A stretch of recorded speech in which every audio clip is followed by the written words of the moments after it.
تخيل معايا هادوك الصفات اللي انت ما كتحملش في بنادم هما اللي كطيح فيهم البنت. تصور معايا واحد البنت جبنا ليها واحد الشخص اللي طلباتو منو كيديروا ليها، بغات كادو يجيبوا ليها التسخار يتسخر ليها، الخاطر يشدوا ليها، المهم كاع دوك الخصايل الملاح اللي كتعرف انت. دابا كتقول واه على بال الله ما كرهت شي صديق يكون عندي بحال هذا. واش انت بالضبط هاد النوع ما كتحملوش البنت؟ اليوم غادي نهضروا على العقليه ديال البنت في العلاقات العاطفيه. المشكله ديالنا حنا الرجال عامه كنحاولوا في بعض الاوقات نتصرفوا بطبيعتنا كما كنتصرفوا ملي كنكونوا مع بعضياتنا. المشكل هو فاش كتدخل شي بنت لحياتك كتخربق عليك المشاعر وكدير اي حاجه باش ترضى عليك وتبقى معك ما تمشيش وتخليك. وباش نرجعوا للمثال اللي قلت في الاول ديال داك خونا اللي كيتصرف مزيان غيكون عزيز على الدراري صحابو، وتبقى تسمع والله الا ظريف الله يعمرها دار اي هاد الدراري. اما البنات راه ما كيحملوش شي حاجه سميتها ظريف، كيعجبهم هذاك اللي ديما مخرج عيني. كتقول لي ولكن راه كنعرف واحد خونا ظريف ما كيتفرقوش عليه البنات.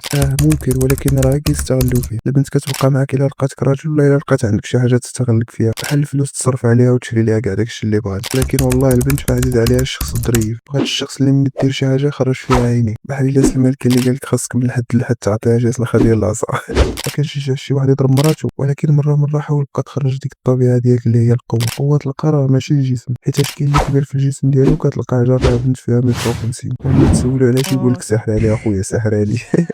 واخا كنعقل واحد خونا جمعتني بيه الوقت دري تشوفو تحقر رقيق وقصير. الفورمه اللي ملي كتسول عليها البنت كتقول لها شنو بغيتي كتقول بغيتو طويل وعريض عنده الحياه. هذا ما فيه والو من هادشي كامل، ولكن اللي فيه وانا براسي كنت كنحترمو عليها هي ما كيخافش. تخيل معايا والله العظيم الا كنت خاصم انا وياه شي مرات الا صوتي بصوتو قدو نوصلو حتى للمدابزه كاع، لكن والله ما عمري زعمت نضربو. واخا انا عارف راسي غادي نتعدى عليه، تلقاه مزيان معاك في الهضره وما خايف. ما كانتش باينه ليا حتى واحد النهار صرفق واحد خونا، المهم كان الفرق فيهم شديتو باش ما يضربوش قال لي والله الا غير ما بغيتش نضربو. والله الا حتينا الى نفس البلان واخا كيعجبني راه ما كنبغيش نضربو. تما اكتشف بالله راه ماشي حنا اللي ما كنبغيوش نضربو، ولكن ديك النفس اللي فيه انه ما كيخافش هي اللي خلاتنا نحترمو. راه ما داويش على داك خونا اللي غير داوي خاودي ما جاوب الصواب ملي كيشدو شي واحد كيسلخو. هذا لا راه واخا ضربو كتلقى حتى هو كيضرب. وباش نرجعو للموضوع ديالنا راه ما كنقولكش سير الدار، لكن اللي شدني فيه هما البنات اللي تزعطوا فيه. هادشي راه قدام عيني ما عاود ليا حتى حد. بحكم التجربه ديالي المتواضعه غالشوفات اللي كدير فيك البنت كنعرف واش باين ليا فيك البلان ولا لا. وكان قالها ليا واحد النهار كاع لقيتو مع واحد البنت بغيت نشد فيك شكون هذيك خوتنا اللي كنتي معاها بوي. وهو يدير ليا كيف خبار كنا خارجين واحد النهار من الخدمه لقيتها غاديه ومشيت معاها. جات واحد اختنا ثاني سولاتني اش كدير معاها قال لي نقزز قالت لي هذا راه صاحبي وانا راه غير جر مع الطريق. من الاخر اكتشف بالله هذيك اختنا براسها اللي سولاتو حتى هي مزعوطه فيه. الخلاصه من هادشي كامل هو ما تحاولش دير هذاك الشيء اللي كتقول لي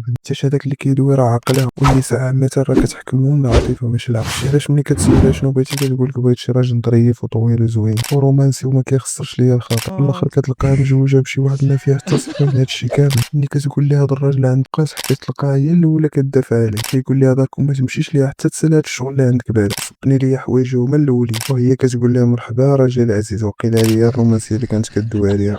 وهذا ما كان الدراري يدير معاك شي جمله باقي ما درتيهاش. فبغيت تكتب السؤال ديالك ما عرفتش يكون هو الفيديو الجاي وتهلا.